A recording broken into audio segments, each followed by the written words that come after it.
Welcome everyone to Wednesday Night at the Lab. I'm Tom Zinnan. I work here at the UW-Madison Biotechnology Center. I also work for the Division of Extension Wisconsin 4-H.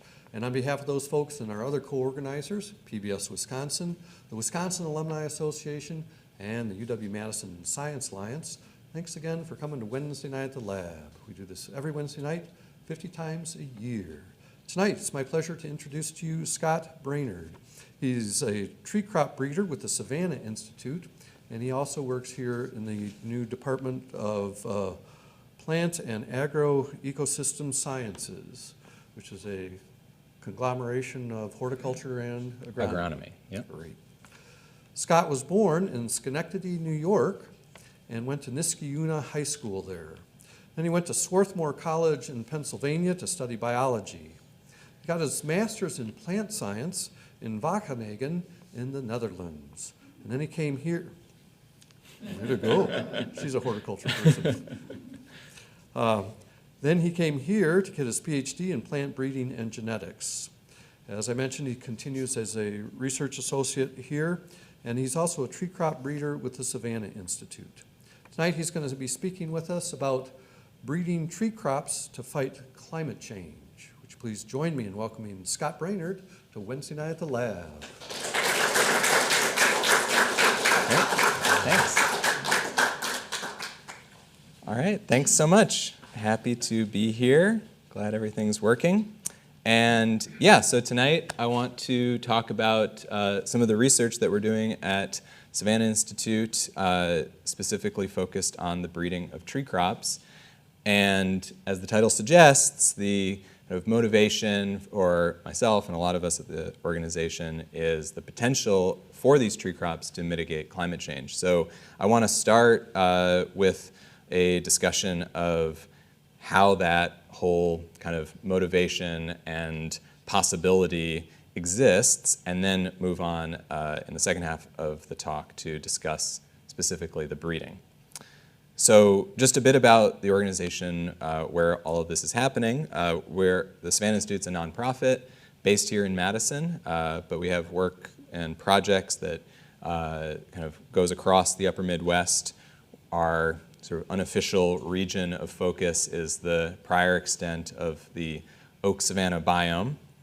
And yeah, I will discuss a little bit more about the different forms of work that we're engaged in. But to start off right from the outset, the main mission of the organization is to promote agroforestry. So what is this thing, agroforestry? It's a somewhat hard to pin down kind of concept or set of practices, but in short, I would say a good working definition is trees on farms on purpose. And the on purpose part is where the sort of technique of agroforestry comes in. You don't just let trees grow in your fields, you integrate them in rather deliberate ways. So to set the stage a little bit more specifically, I think this is a maybe unrealistic slide in the you know, very stark boundaries that it draws, but I think this is a reasonable kind of conceptual way of thinking about how agriculture is typically practiced in relation to nature, sort of in the corners, you know, preserved areas, and conservation areas that may be deliberately managed in a specific way, but are nonetheless very much separate from agriculture, you know, row crop agriculture as it is practiced across most of the upper Midwest. Agroforestry attempts to blur those stark boundaries and try to incorporate conservation practices as well as just natural ecosystems onto farms. So this makes it different from just a, you know, traditional orchard setting.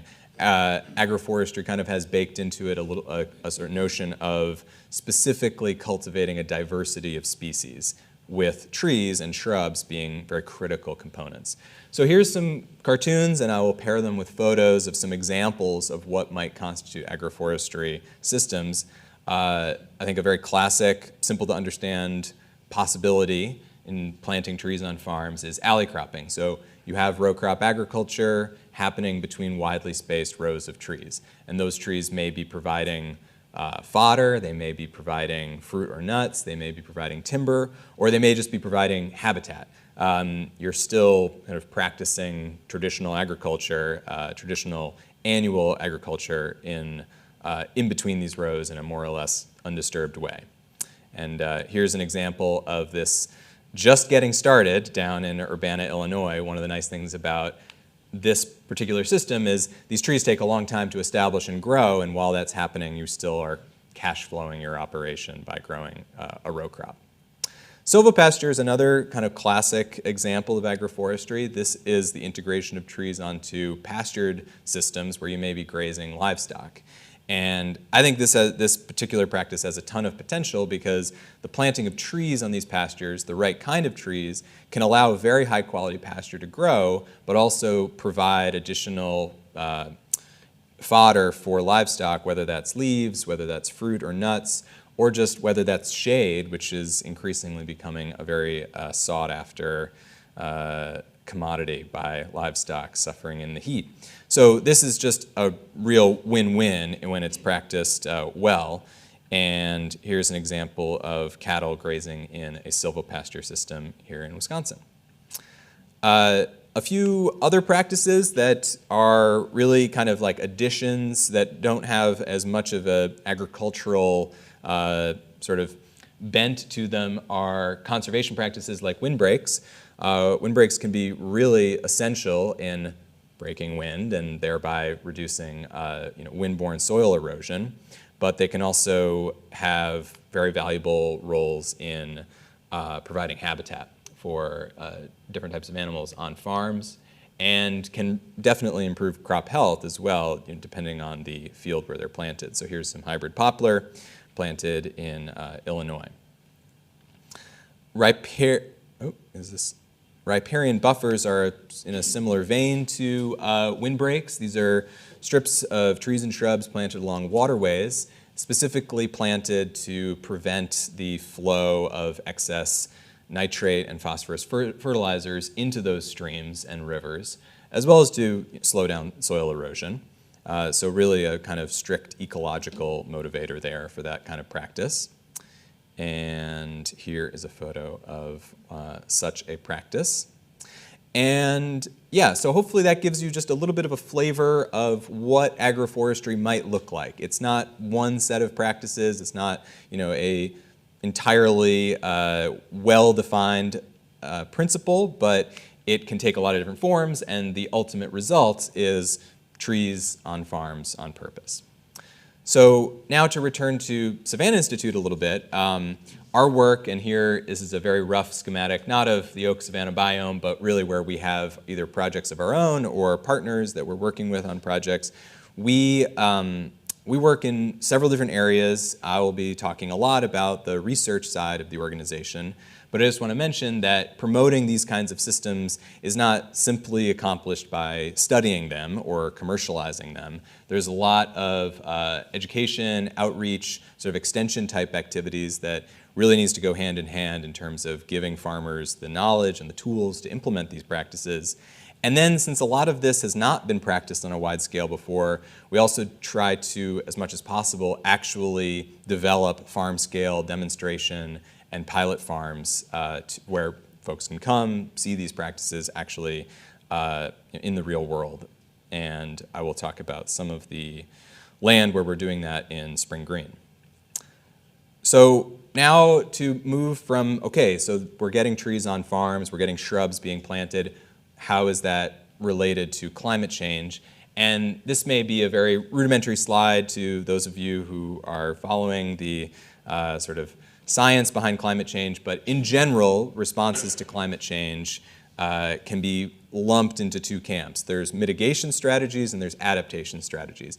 Mitigation is trying to draw down greenhouse gas emissions or greenhouse gas equivalents, reduce the warming and forcing effects of greenhouse gases that are in the atmosphere to try to slow climate change.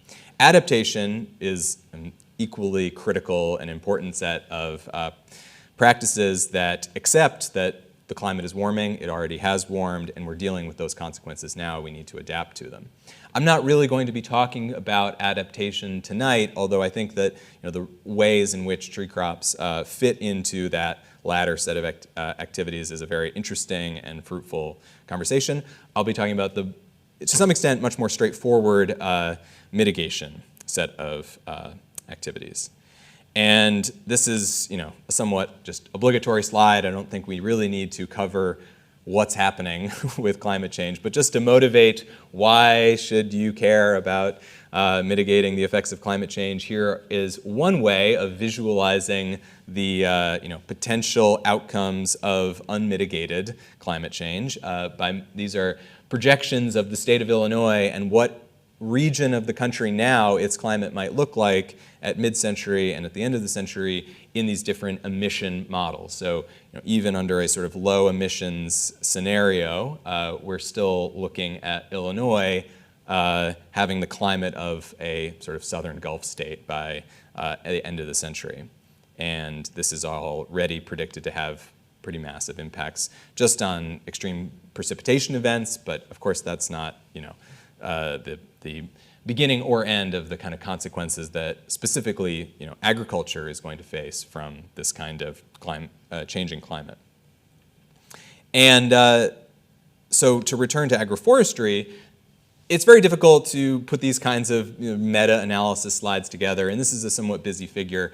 What this is showing is that if you do try to stack all the different kinds of sort of mitigation practices that could have the capacity to draw down levels of greenhouse gas in the atmosphere, agroforestry is very repeatedly found to have a massive potential to sequester carbon relative to other agricultural practices. And to dig into that a little bit deeper, the reason for that potential, the reason that in general changing the way we practice agriculture can have such a positive impact on the rates of greenhouse gas emissions is that today agriculture is a very significant source of greenhouse gas emissions in the US. So this is total greenhouse gas emissions shown on the left here for the US and in 2020. And this is that 11.2% sort of piece of the pie broken out in the smaller pie chart on the right. So 11.2% of US emissions are coming from the agriculture sector.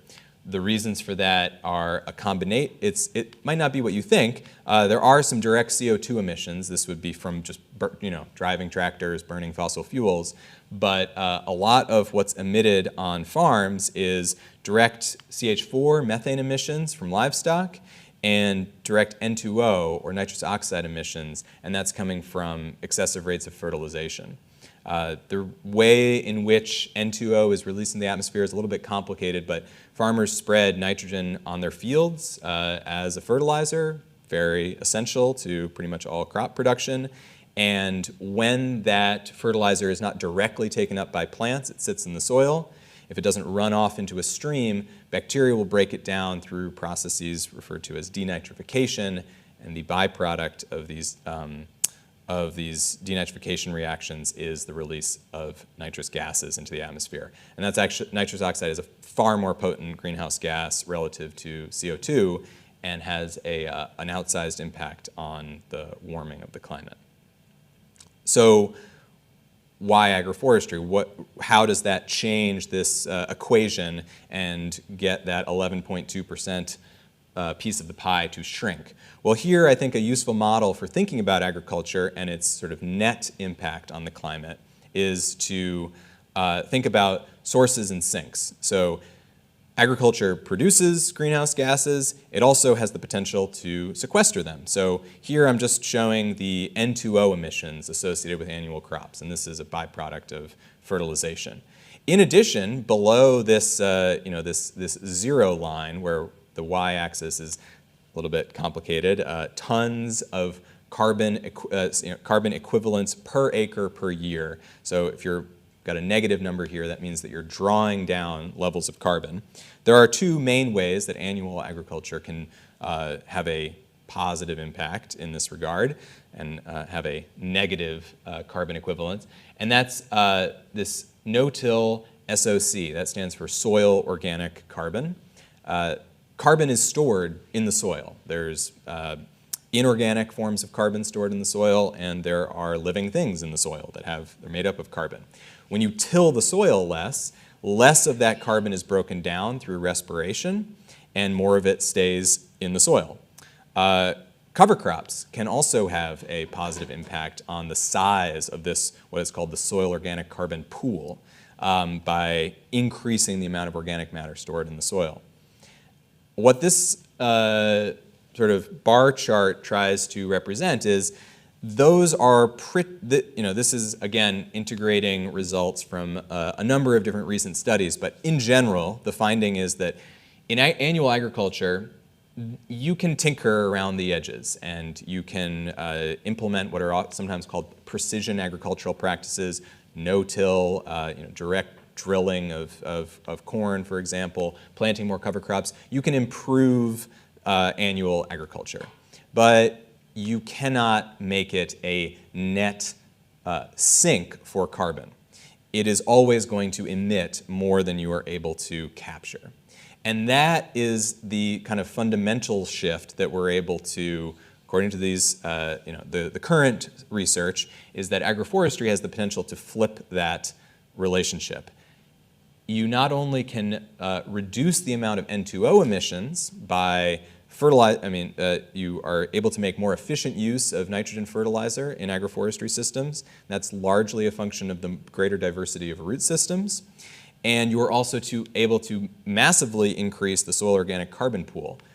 Trees stay on the land year after year after year. You sort of, by definition, never are tilling in those strips where trees are planted. And that permanent root system leads to a relatively large expansion in the soil organic carbon pool in the soil. And then this might be, the most sort of obvious thing that trees have going for them in this respect. There's the wood. Trees and shrubs have woody biomass. That's kind of what makes them unique, and that wood is made significantly of carbon. Plants take up carbon dioxide during photosynthesis, and they store it in this woody biomass, which, as long as that tree is alive and not burned, is going to stay in that woody biomass. And that is, relatively speaking, a huge sink for carbon. And it is the main reason that you're able to flip this relationship in perennial agroforestry systems. So that, in a nutshell, is sort of the very long-winded motivation for the actual work that I'm going to be talking about tonight. Agroforestry systems have this potential to draw down levels of carbon in the atmosphere and turn agriculture from a net source of a pretty significant piece of our total CO2 equivalent emissions into a sink for carbon. What we're working on in the Tree Crop Improvement Program at Savanna Institute is trying to overcome some of the barriers that are limiting the adoption of agroforestry systems.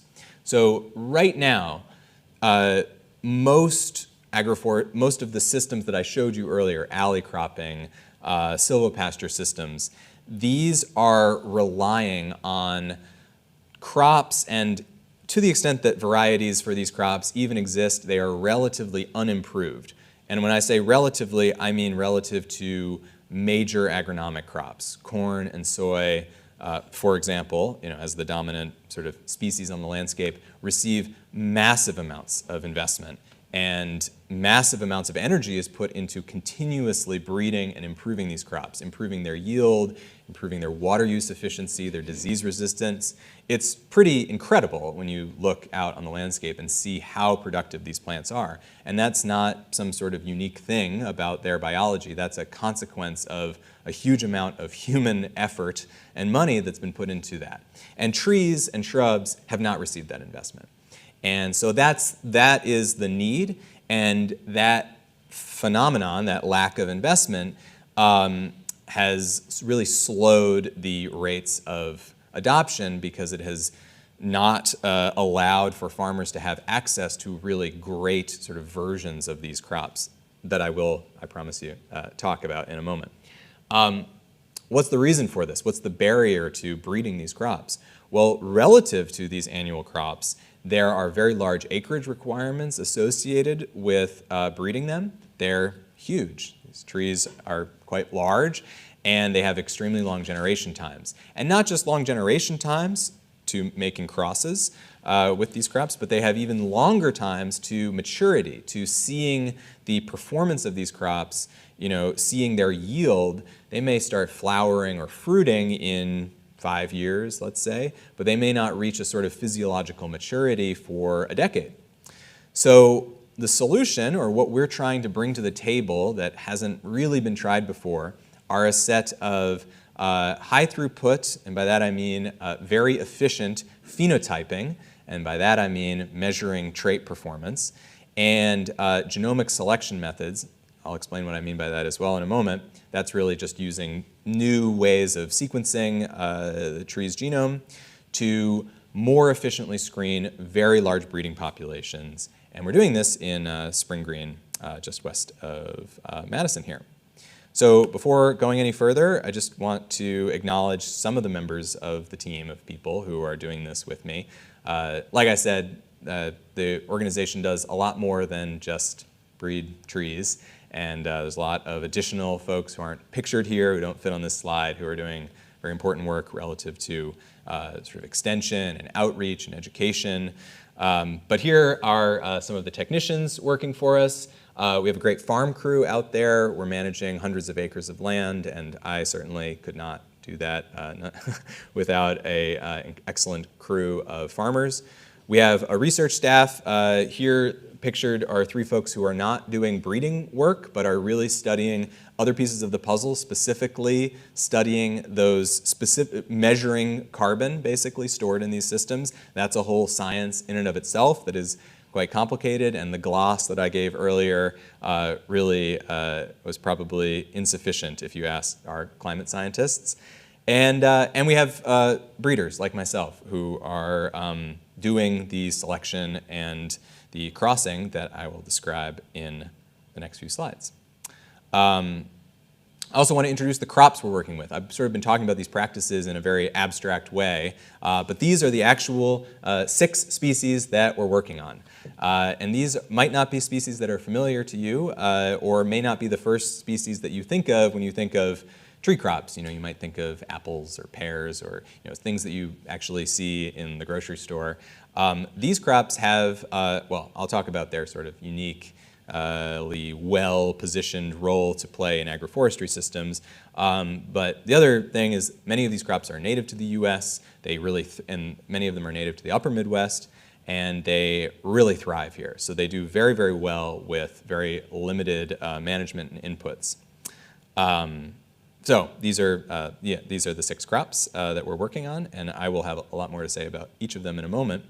But first, I want to just give a sense of how this actually looks on the ground. We're adopting a very similar breeding approach for all of these crops, and so I just want to show some photos, some videos, and also discuss kind of what our general scheme looks like. So when I say we're doing breeding, what does that mean? Well, in general, we are growing breeding populations for these crops. So what is that? Those are diverse plantings of around, here this N standing for sample size, around 1,500 to 2,000 genotypes. That means unique seedlings that are different genetically from every other seedling. They are descended from controlled crosses that we've made between existing varieties. And we also have about 10 to 20% in all of our fields devoted to any given crop, about 10 to 20% replication of the parental varieties that we use to make these populations. We have those clones sort of scattered throughout as essentially checks to make sure that we're making progress. So that's generally speaking what we're planting, and that's our basis for doing selection, is that you need this genetic and phenotypic diversity to select from, and this is how we're going about building it. We're taking existing varieties, crossing them together, and planting out thousands of their progeny. So here's, hopefully this plays. I've never actually done this in a PowerPoint before, but here's some drone footage of one of our fields from this year, and you can see it was a drought year.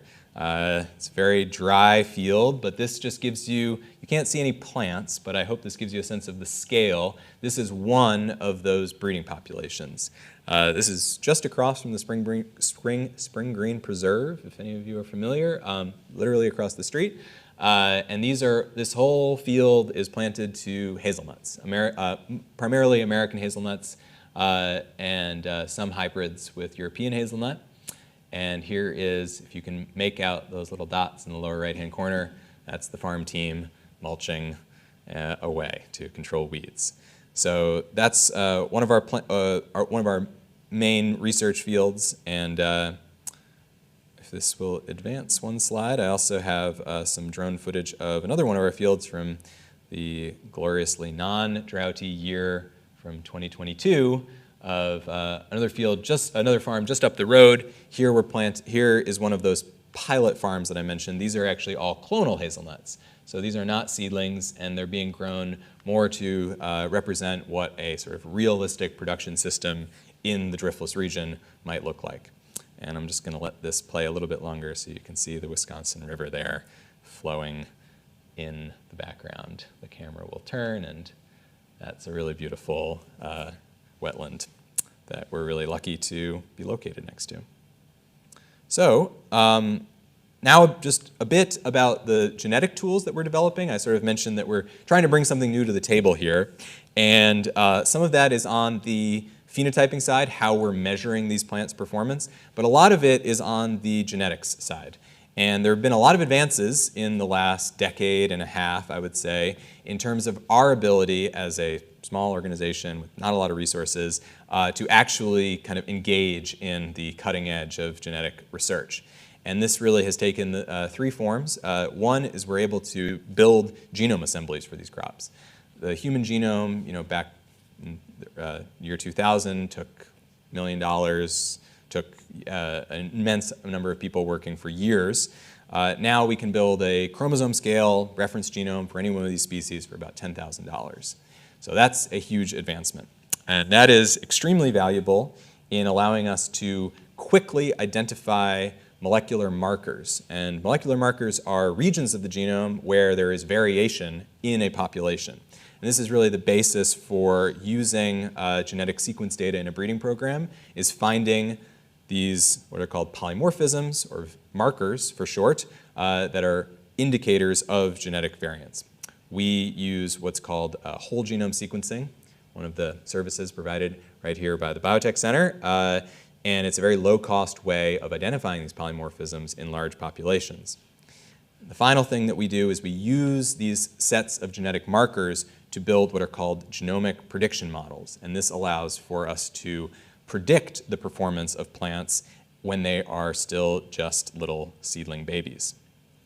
So, in words, genomic prediction is what I just said. It's a way in which you take genetic markers and you use it to make a prediction about a plant that you don't know. It's just a seedling. You haven't seen it grow up yet, but you can use its genotype to make a prediction of what it will look like when it's an adult. How do you do this? So you genotype and phenotype, so measure the performance of a very large training population. And those, basically, are the breeding populations I was showing you videos of earlier. So you grow out a whole bunch of plants, and you genotype them, and you measure their performance, and you build a linear model that relates the genotype to the phenotype. Then you can do two things with this model. You can predict the phenotype of plants that you only have a genotype for, because you have this regression model. For example, seedlings. Maybe you have 10,000 seedlings in the greenhouse, and you want to plant specifically the ones that are going to be the best. You only have a small field, let's say, or even, let's say you have a large field. You still have more seedlings than you can plant. You want to pick the best ones. That's one way of using this model. The other thing you can do is you can improve your ability to predict who's going to be a good parent for the next generation of crosses. And this is really kind of the bread and butter of breeding, is making selection from breeding populations and identifying specifically not just the plants that you think would do well on farms that you want to sell to farmers, but the plants that you're going to cross together to make the next generation. And those are not always the best plants in and of themselves. the capacity of a plant to give rise to good offspring is what's typically called the breeding value of that plant, nomenclature taken from animal breeding. And these genomic prediction models allow you to very precisely identify which plants have high breeding values. So I will briefly show you what this linear model actually looks like, but I really kept this slide in here just because I already had it and don't necessarily want to discuss this other than to say that this is a mixed linear model for any of those of you who may be familiar with mixed linear models. This is specifically, just for the record, what we're doing. And the only thing I'll say is that the letter Y here represents the phenotypes that we're measuring, and the letter G represents the genotypic values that we're predicting. And everything else is, well, I'll also note that the letter big W here, the big W is a big matrix of genetic markers. So yeah, dwelling on this math for longer than I really wanted to, but just to make the point that we are using markers to fit a model that relates phenotypes to genotypes. And that's really the fact that doing so has become cost effective is what allows us to do this. It all sounds great on paper, and in fact, it has been known that this is a viable way to sort of do breeding more efficiently for decades. But it's only really in the last 10 years that the costs have come down to allow real breeding programs to utilize these methods. And yeah, a final note about genomic prediction is that a very sort of key thing that you want to do is to validate that they work. If you're actually using this in a breeding program, you're not going to be able to check your work because you're just making the predictions and going with them. This is typically done with a cross-validation approach where you look at the correlation. Here I've snuck in a little abbreviation for genomic estimated breeding value. So you look at the correlation between the genomic estimate of a breeding value and the true values, and you do this many, many times using a cross-validation data set, and you look at that average correlation coefficient. And at the risk of just showing you a bunch of numbers that you can't even read, I'll just show you a few of these correlation coefficients for actual data that we've collected from our actual hazelnut breeding population, which, if you haven't guessed, is the one that is far enough along that we were actually able to do this. And I'll say that these numbers are encouraging. So typically in corn and soybean breeding programs where we take our inspiration because they are the ones who have been able to do this and afford to do this for longer. An R-squared value, a correlation between prediction and reality of anything greater than 0.3 is something that people utilize. They actually say, okay, that's enough of a correlation there to use that in a breeding program. And these rows are all different hazelnut quality characteristics. Maybe you can guess what some of these mean. Average weight of the kernel, the percent of the nut that is kernel. These are all nut and kernel phenotypes. And for many of these, we have extremely high prediction accuracies. So we have a lot of hope that this method is going to work. But of course, we have to check our work as we go. Okay, so just to recap, the motivation for this method, I hope, is at this point pretty clear. We're able to make more efficient gains in our breeding program by utilizing this very cheap sequence data that's now available to us. This allows us to pick better parents for future crosses, and it allows us to more efficiently plant out seedlings on very limited acreage. So this is all sort of geared towards that major barrier that is traditionally slowed down tree crop breeding, which is the long generation times and the large acreage requirements. By making more efficient selection, we're able to, in some ways, get around those biological problems with breeding trees and shrubs.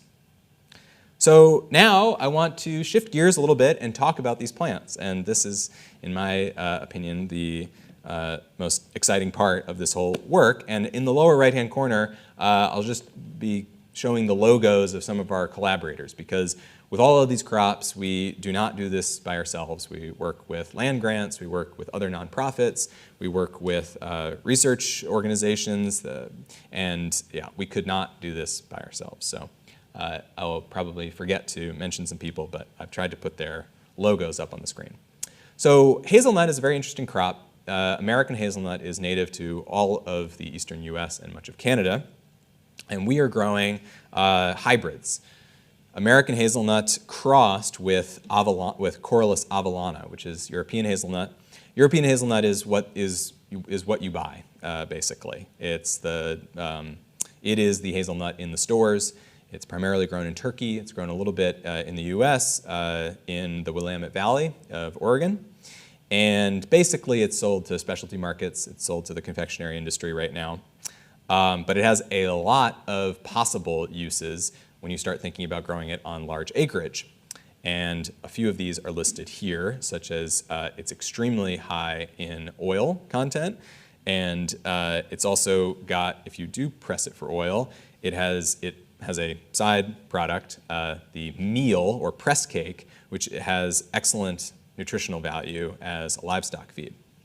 So here on the right, I'm just showing a picture of what this cross has generally generated for us. American hazelnut is a very spreading multi-stemmed shrub, and European hazelnut is typically grown as a tree. It will have multiple stems if you don't control them, but far less so than American hazelnut. European hazelnut has a much larger kernel, and American hazelnut has a smaller kernel, with a thicker shell. So we're trying to combine these traits into one plant that is well adapted to the upper Midwest, resistant to some of the diseases that are endemic here that would kill any European hazelnut from Turkey that you tried to grow, but has really great kernel quality. And here is some of the success that we've had thus far. So a few selections here on the, these don't have very informative names, so it doesn't matter if you can't read them, but here are several of, in the columns, several of the promising selections that have resulted from really decades of this work that's been going on in the Midwest since the early 90s. And these are the parents that we have crossed together to form our breeding populations for hazelnut. The breeding targets, I sort of already mentioned this, the really critical pathogen that is endemic to the eastern U.S. is called eastern filbert blight. It is deadly on most cultivated Corylus avellana, and it is most Americana, most Native American hazelnut, is fully resistant, or at least fully tolerant of this pathogen. We're breeding for high kernel yield density, and I use that word density because we're growing this crop as a hedgerow, so it's not a traditional closed canopy orchard. We're growing it as a hedgerow because that's how American hazelnut wants to grow, and that's how farmers want to integrate it in specifically agroforestry systems. It's got extremely high oil content, but we want to specifically target oleic acids, which have a much higher nutritional profile, and we want to make it machine harvestable. And you'll see that that's a theme for a lot of these crops that have not been bred so extensively. It's actually quite challenging to mechanize their cultivation, whether that's the pruning of these crops or, in particular, often the harvesting of these crops. That is a really big limiting factor that is holding back their adoption. So we want a short, compact bush form. We want the nuts to ripen uniformly, so we only have to make a few passes with a harvester. And we want to be able to have a minimum shearing force, which means it's really easy to shake these clusters off of the bush and get them into the harvester. So yeah, this is, since I already went into a whole bunch of detail about genomic prediction in hazelnut specifically, not going to talk about the calculation and validation of breeding values here, and instead move on to American persimmon, the second crop that we're working on. So American persimmon is in the Diospyros family, which is an incredibly diverse, genus. It's an incredibly diverse genus with thousands of species on single islands of the South Pacific. It's really quite a wonder. And this is part of the ebony family. And so typically this species of this genus are grown for their wood, but it also has at least 500 fruit-producing species. And the most common one that you've probably seen in the supermarket is Diosporus kaki, which is one of 3 Asian persimmon species that are widely cultivated for their fruits. American persimmon is the most nutrient-dense native fruit in the U.S. Lots of superlatives to make this stand out, but really there's 2 native fruits in the U.S., pawpaw and American persimmon, and so it's not much of competition. But it is extremely nutrient-dense. It is almost a complete protein. It's extraordinarily high in sugar, and because of that, it's been used by native peoples as well as early Western settlers as a not only human feed, but as a livestock feed. It was called the hog tree in the southern U.S. It has extraordinarily high yields that often stay on the tree very late into the season, and when they do drop, provide that sort of off-season fodder that was really critical really up until the development of corn-based feeds. So another great thing about American persimmon is that it has a very diffuse canopy structure which allows for excellent light infiltration. This makes it a perfect species, in our opinion, for the integration onto pastured livestock grazing operations, so into silvopasture systems. You can grow a very high-quality pasture beneath it, and in return, you not only get shade, but you get this incredibly nutrient-dense fruit dropping into your pastures, which can offset your feed costs. So our breeding targets, this is not a crop that you see a lot in Wisconsin. If you've been in the Arboretum, you might have seen a couple. It does grow here. You can transplant it here, but it is not, it is really, its northern range kind of peaks out around central northern Illinois. So we are trying to improve that cold hardiness so that it can be grown here.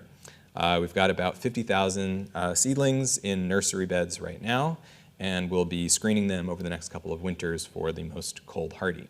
Once we find cold hardy varieties that really thrive in the frigid spring green area, we will plant those out into more of an orchard setting and look for several fruit quality characteristics, most importantly, non-astringency.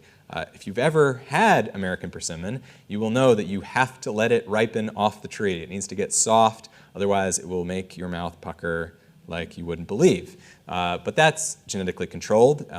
It's actually been identified, the single gene trait in Diosporus kaki, and so we would like to breed for non-astringency to make it more palatable. We also, sort of in this vein of cold hardiness, we really need late bud-breaking trees that also fruit early. We have a short growing season here relative to where American persimmon is really common, and so we want to shorten up its ability to set fruit in this climate. Precocity, which is a word that means early fruiting, that is something that we'd like in all of our tree crops, but especially in persimmon. And improved yield partitioning, and by that I mean it's putting more of its fruit earlier, more of its energy earlier on into fruit production. These trees can sometimes get just absolutely massive, and that is unnecessary in a silvopasture system. I wanted to mention here, use these crops as sort of segues to discuss some of the innovations that we're trying to bring to these understudied crops. I'd mentioned earlier that genomes are now things that you can basically buy off the shelf. Well, it's not that simple, but genome assemblies are a lot easier to build than they were 23 years ago when we assembled the human genome. And we just built the first genome assembly for Diosporus virginiana, for American persimmon, with this variety called early golden. It is a hexaploid, so it has 6 copies of every chromosome. Humans have 2. That makes it a lot harder to assemble a genome for, but we did this with the nonprofit Hudson Alpha, and this is something that we're very excited about because it will allow us to take that first step towards the incorporation of genetic markers into our persimmon breeding program. This is a slide that probably does not make a whole lot of sense, but I wanted to include it because I really like the aesthetics of this black background and all the colors. On the top here is the what we call hexaploid early golden American persimmon, 6 copies of every chromosome, but this is just the maternal copies of those chromosomes, so there's only 3 of every color here. 3 red, 3 orange, 3 yellow, all the colors of the rainbow, 3 of them. And they map directly 3-to-1 to the diploid Diosporos lotus, which is one of the Asian persimmon varieties. And I think this is really neat because it shows the very close evolutionary relationship between the hexaploid, 6-copied American persimmon and its diploid relative over in Asia. And this is one of the kind of just interesting figures that we're able to make when we, aside from breeding better persimmons, we're also able to learn something about the evolution of this species. So what are we going to do with this genome assembly?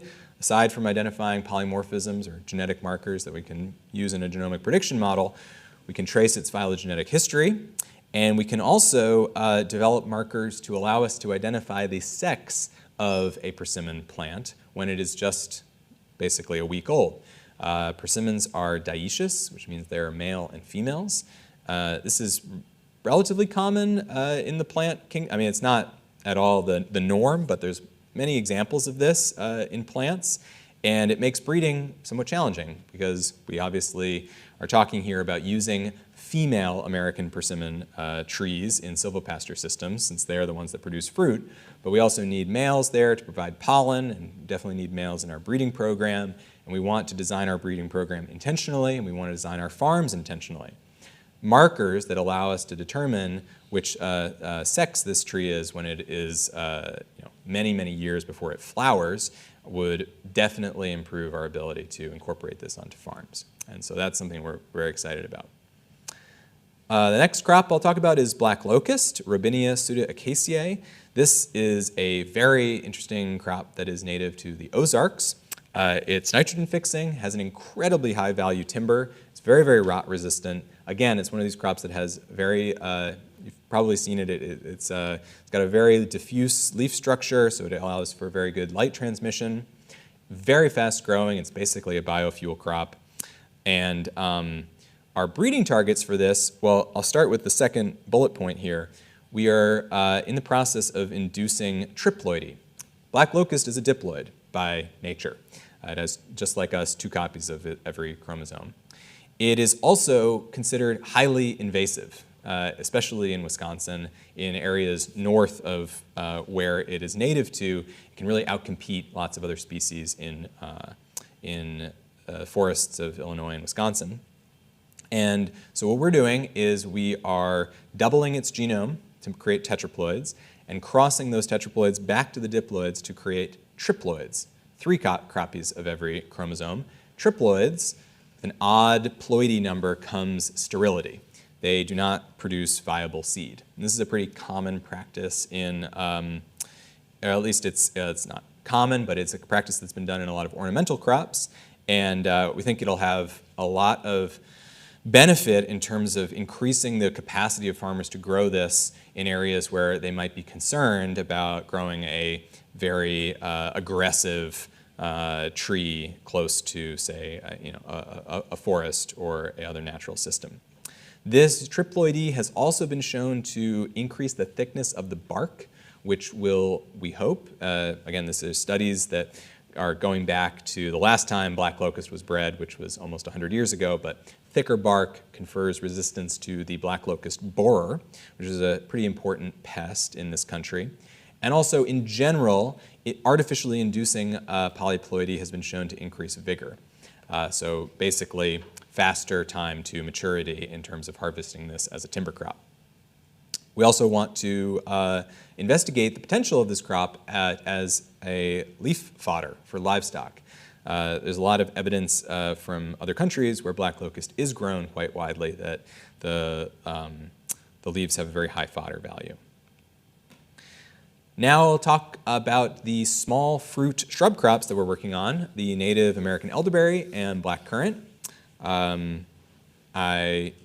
Just while I'm looking at it, we are working with 2 land grants on both of these crops, and they're pretty similar in terms of how we're approaching them. They're very different crops, but I've grouped them together here because they are, again, bush-type crops that are grown in hedgerow systems, and our goal is to be able to coppice these crops annually, so cut them down to the ground, they re-sprout, and they fruit on first-year wood.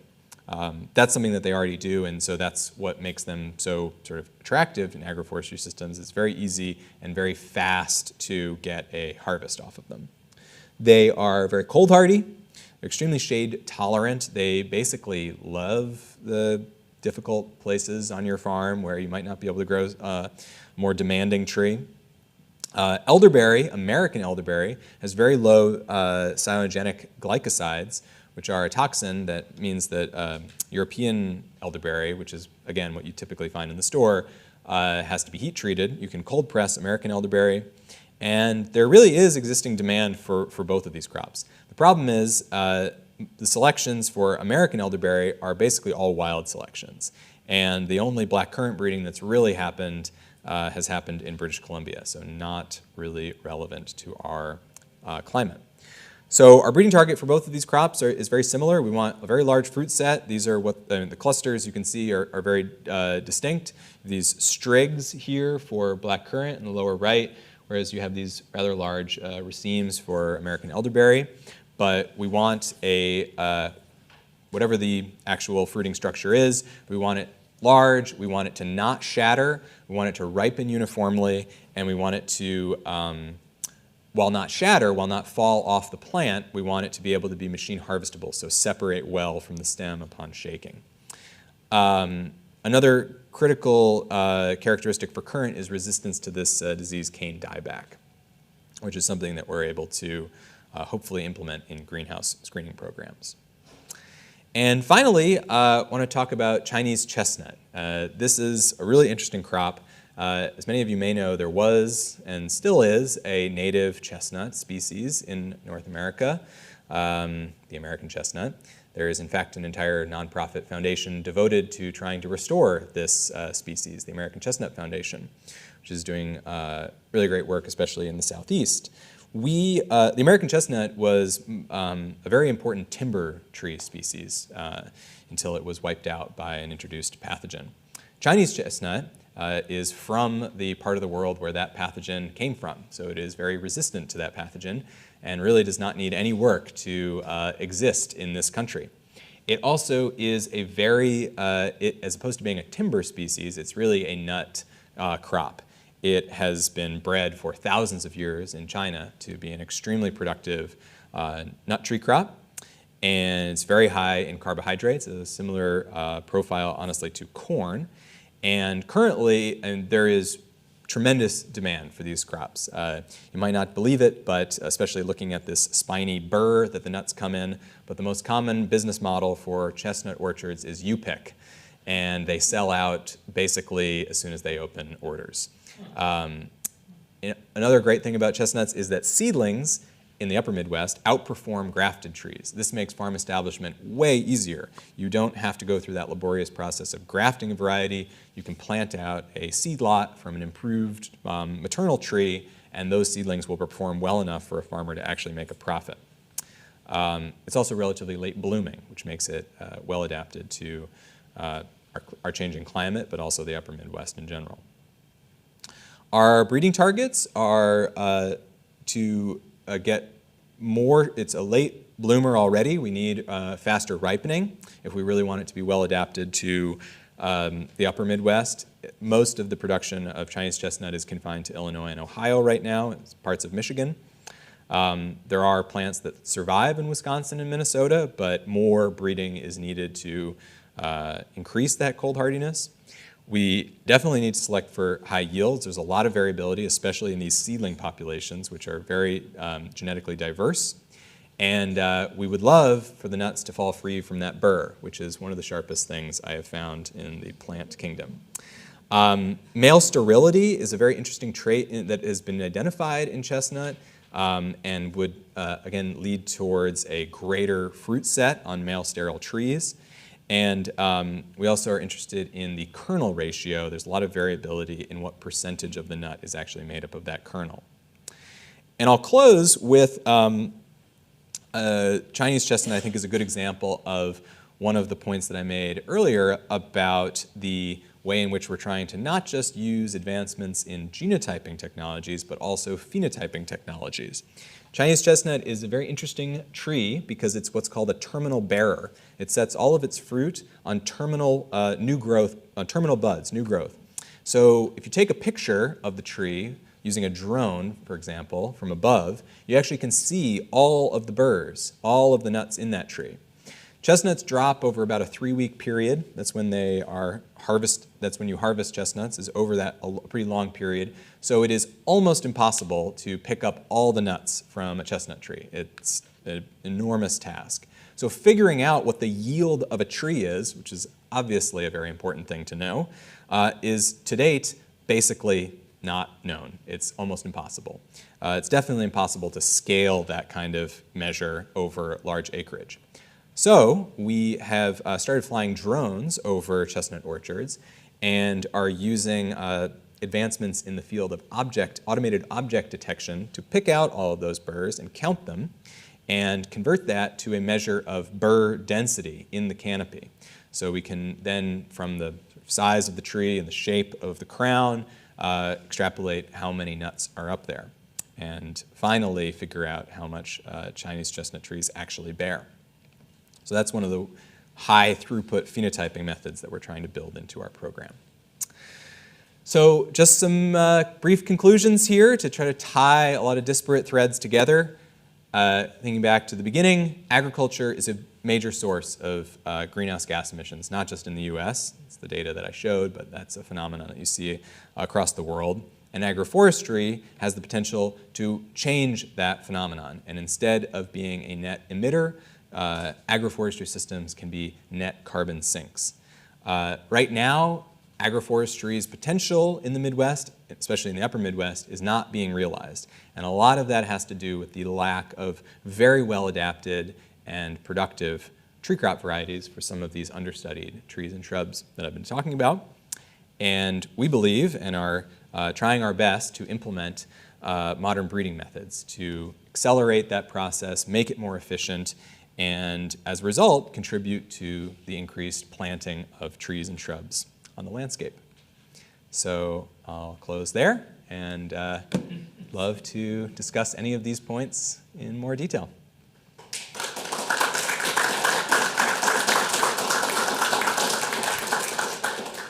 Questions?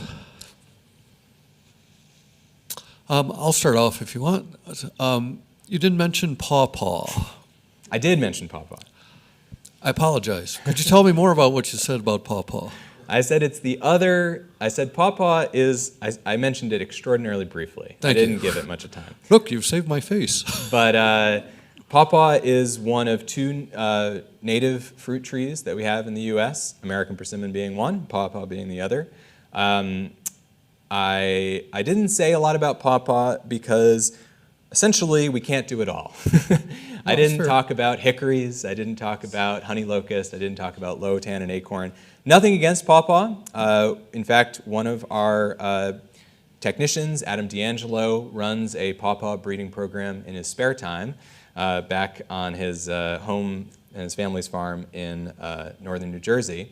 One of the problems with pawpaw and why we didn't pick it for this initial set of crops, which we definitely want to expand to include other native fruits and nuts, is that it has a neurotoxin in it. And in fact, the entire family that pawpaw is part of, it has a neurotoxin that has been linked in countries where they eat a ton of its relatives to Parkinson's. And so that's an ongoing topic of research. It's not something that has been shown definitively in peer-reviewed medical studies, but it's definitely something that we would need to tackle in our breeding program.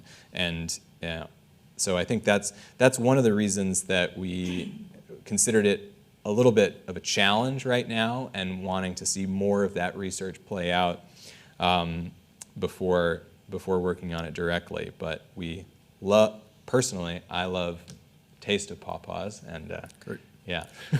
I asked because I grew up in Lee County, Illinois, and there's a little town called Pawpaw. My brother-in-law grew up there. And Adam D'Angelo has a mission to visit every town in the U.S. called Pawpaw and collect germplasm from all over Wow, those that is a chaotic, quixotic, however it's pronounced. Yeah. That's pretty good. Scott, can you repeat the question? Yeah. Thank you. When you're harvesting the nuts of these trees, are you not limiting the amount of carbon that it sequesters because you're now taking it and eating it, and it's being put back into the system again, I would think? Yeah, that's true. You're removing a certain amount of material and nutrients from the ecosystem, and some of that is carbon. I mentioned resource partitioning when I was discussing persimmon, and in general, trees in particular partition the vast majority of their resources every year to biomass, to growing their trunk, growing their limbs, growing their root system.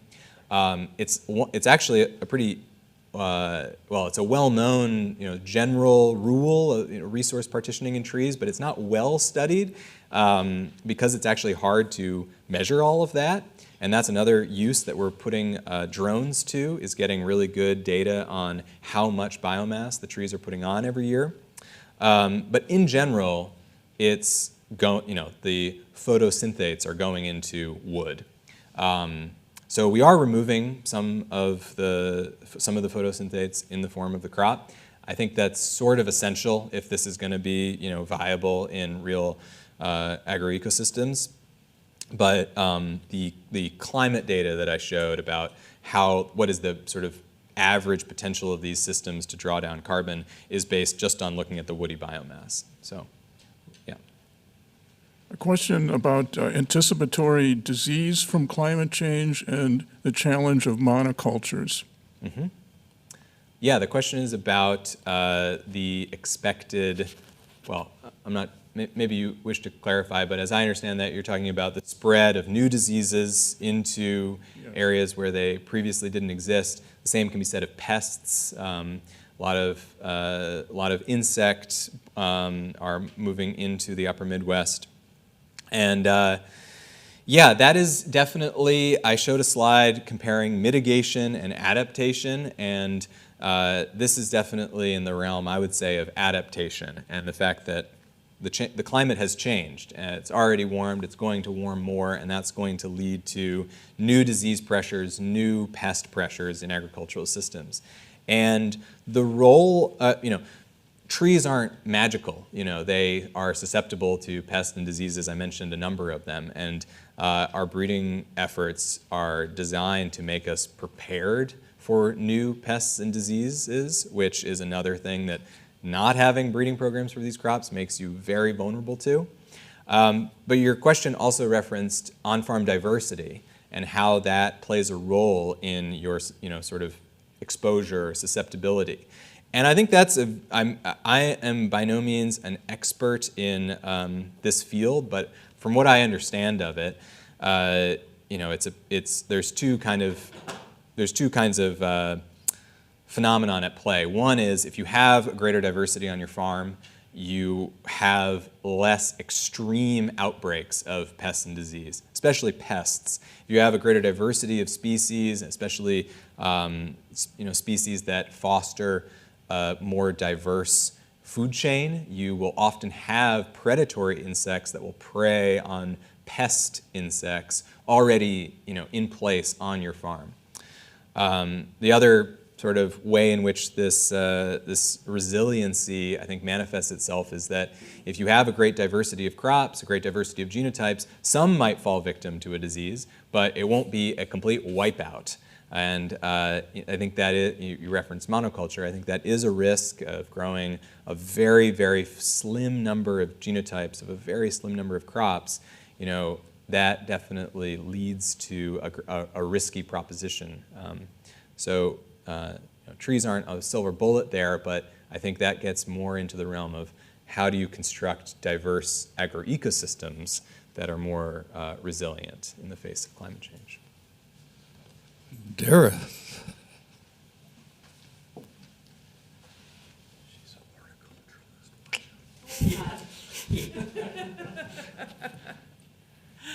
In the case of the elderberry and the black currant, where you were talking about coppicing them down to the ground every year, what is the intended use of the carbon that you're cutting out?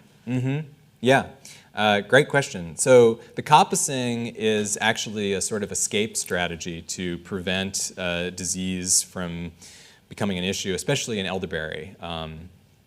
And so that's a management practice that would make its adoption a lot easier. And because it fruits on first-year wood, it's a possibility. Yeah, what do you do with the wood, and is that kind of undercutting the mitigation potential? So long as you don't just burn the wood straight away, it's still going to be carbon locked in woody biomass, locked in lignin, and pretty recalcitrant. I mean, if you just let it sit on your field, eventually it will decompose, but there's definitely ways of, say, burning it in anoxic environments and turning it into biochar. And then there's just uses for coppiced wood. Not to get too insane. Well, certainly charcoal, yeah. It can be used to make fences. It historically has been used to make fences. Maybe that's a bit fanciful in today's modern age. But with, I think a more sort of classic example of this is a crop like black locust, where you're growing it as a timber crop. And so the whole idea is that you're going to cut it down one day, but you're not going to burn it. It's a very rot-resistant wood, and so as long as it's still standing, it's still storing that biomass. These are, eventually all of these crops will decompose. The point is that you're increasing the size of that carbon pool for the period of time in which they are standing or not decomposed. But you're not coppicing the Chinese chestnut, True. which is also a terminal bearer. Mm-hmm. Yeah, the reason for that is they are by no means fruiting on first-year wood. So, so the question is, why are we not coppicing Chinese chestnut? Or coppicing is a very intense form of pruning. Pruning is, you remove biomass from the tree in order to get it to grow in a certain way. Coppicing is you cut it off at the soil surface. And for these shrub crops, they can bounce back from that very quickly. And you can rejuvenate your planting in this way without suffering a long period of not having a harvest.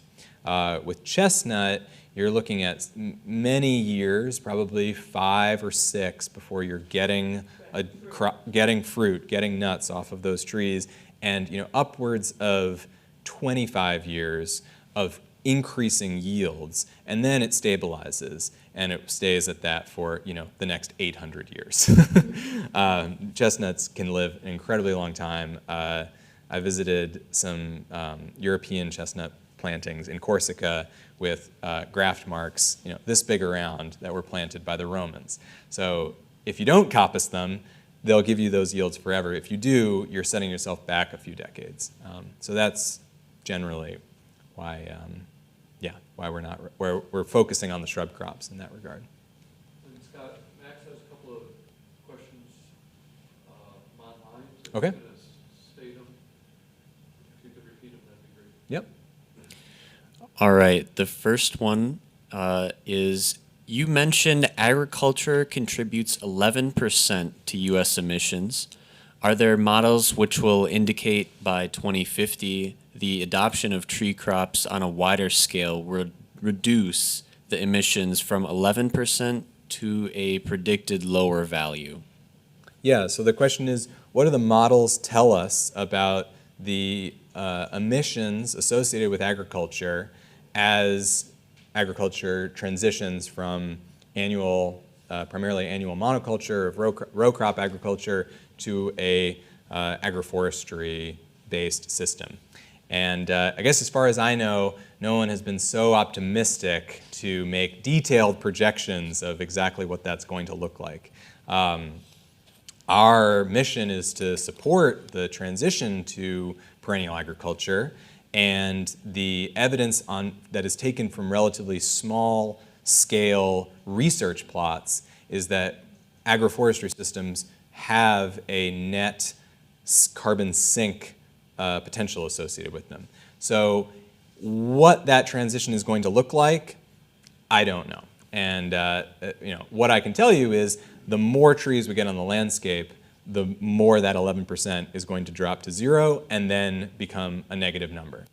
The capacity to really implement these systems at scale depends on lots of things, not just higher performing varieties, which has been the focus of our research and the presentation. It's definitely one of the big things holding the systems back, but farmer adoption is driven by a million factors, and a huge one obviously is just economics, and there is a sort of economics built into the way the Farm Bill distributes subsidies right now, which that would need to change. Or if that were to change, we would see, in my opinion, a much faster adoption of these kinds of agricultural practices. But yeah, when you start thinking about the tens of thousands of acres that are planted to row crops in the Midwest, even relatively small amounts of adoption in this kind of massive agricultural landscape that we live in can have pretty enormous impacts in terms of the climate impact. You don't need to get to 100% adoption, the elimination of row crop agriculture. I don't think that's a really realistic goal, although you can certainly simulate it. But even limited percent adoption would start having pretty significant impacts in terms of like gigaton. We've done these back of the envelope calculations, and getting up to tens of thousands of acres, you start getting into like gigatons of carbon sequestered. But that depends on soils and exactly what crop mixtures you're planting. So there's tons of variables to really pin down there. Savannas often include grazing animals. We don't have one on your logo, but we have cows in Wisconsin. Are cows and other grazers part of your vision for the future? Yeah, what's the role of grazing livestock in these kinds of agroforestry systems? And I heard it in the audience. Silvopasture, silvoculture is, I'd say, a really, if we want to talk about adoption and rates of adoption, I think that is an extraordinarily ripe target for rapid adoption, because there is essentially no yield penalty associated with planting the right kinds of trees into a pastured livestock system. So there's already lots of growers who have transitioned to pastured livestock, and those are excellent candidates for incorporating trees. And we've had a lot of success working with pastured livestock grazers. On the topic of pastured livestock, are you working to lower the toxicity of the fruit of like the black locust, the Fabaceae family trees, whose fruit may not be beneficial to the livestock? Mm-hmm. Yeah. So with respect to black locust specifically, the sterility that I mentioned, which is one of our top breeding targets just because of its noxious, weedy characteristics, would hopefully limit that. And the leaf fodder of black locust, again, this is really coming from Europe, has been shown to have a pretty high nutritional value. With a lot of the crops that I was mentioning, persimmon, hazelnuts, and they have excellent nutritional profiles. And there's in particular animal scientist at Minnesota who thinks that if we can just get pigs eating enough hazelnuts, we could have our own upper Midwest jamon iberico and sell it for $2,000 an ounce or something, which I don't know about that, but it is definitely a delicious feed. Any other questions?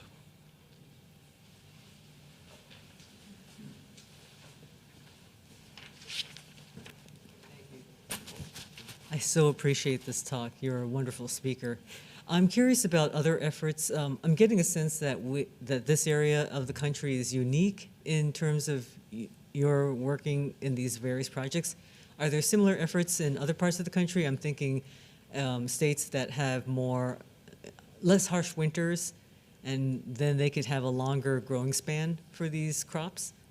There are. The question was, this talk was focused on the upper Midwest, which is where our organization does its work. What's happening in the rest of the country? And I might broaden that to say what's happening in the rest of the world. So definitely these systems are not unique to the upper Midwest, the idea of agroforestry. I would say our country is massively behind the tropical regions of the world where these practices are the way that agriculture has been practiced in many peasant and indigenous communities. This is nothing new. This is not an innovation. With respect to the US specifically, one of my coworkers, Eliza Greenman, lives in Virginia and is constantly reminding us all of how much better these trees grow in Zone 7. And I think she's right. And we actually struggle, to make cold hardiness is a common theme in our breeding targets, and pushing these crops into more northern adapted regions is something we actually have to work on. That in, say, the southeastern U.S., there's potential to grow these crops already, and to grow a lot more crops that I didn't even mention here very productively. There's also really interesting work happening in the Southwest, in more arid climates, where water is really the kind of dominant topic, especially water use in agricultural systems. And I talked very vaguely and sort of loosely about nitrogen use efficiency in agroforestry systems, but in parts of Arizona, these systems, which rely on a totally different species mix, have been shown to have much higher water use efficiency. So that's a couple examples, but yeah, I'm certainly no expert, but going around to conferences, you see these practices being worked on in pretty much every climate that exists, and yeah, a lot of potential. So this question concerns the sterile black locust trees. It sounds like a way to reduce them as an invasive plant, but then they will become a proprietary plant that farmers will need to pay high prices for. And do you have any thoughts about how that would play out in the market? Yeah, the question was about sterile black locust and the fact that triploid black locust is going to, if we're successful in breeding sterile triploid black locust, farmers are going to have to pay high prices to buy these plants because they won't themselves be fertile. And there's a couple of really interesting topics brought up by that question. I'm very grateful for it. I basically did not mention at all intellectual property or propagation challenges, which go well beyond black locust and really are kind of common themes in all of these crops. So first of all, the question used the word proprietary, and there's certainly nothing in any of the breeding strategies that I presented here that would require us to protect any of this material. And it's definitely one of our goals to make this as accessible to farmers and also to other breeders as possible. We have not sort of settled on a standard approach to how to engage with the intellectual property system, but I'll note that the USDA has recently opened up the protection mechanism called PVP, or plant variety protection, to include asexually propagated woody perennials. And that is a very attractive way for farmers to, or for breeders to protect new varieties. It has no restrictions. It places no restrictions on farmers' ability to grow seed from any of the plants that they would buy from our breeding program, and really would just provide a framework for us to collect a nominal royalty to further support these efforts. I think it's a very interesting question as to whether or not any royalty should be charged for plants in general, but to the extent that farming and breeding are separated as practices, and I think there's a lot of value to having farmers focus on growing crops and breeders focus on breeding. Breeders need to, something needs to fund those efforts. And I think royalties are really a way of farmers investing their money in the long-term advancement of new varieties. This often occurs in the form of checkoff programs, or industries will support research and development of new varieties because of that perceived value. About propagation costs in general and the cost to farmers, that's a huge challenge that's another big bottleneck and barrier to the adoption of these crops. And it's something that our other parts of our organization are working on to try to make propagation systems, nursery practices for these crops in particular, as efficient as possible in order to drive down those costs. Cost per tree right now for even non-grafted trees can be $6, $8, $10 a tree. It's totally impractical to think that we're going to see wide-scale adoption at those prices. So prices need to come down, that is for sure, and it's nothing unique to black locust. In fact, black locust is pretty easy to propagate through rooted cuttings. So even a sterile plant can be cloned pretty easily.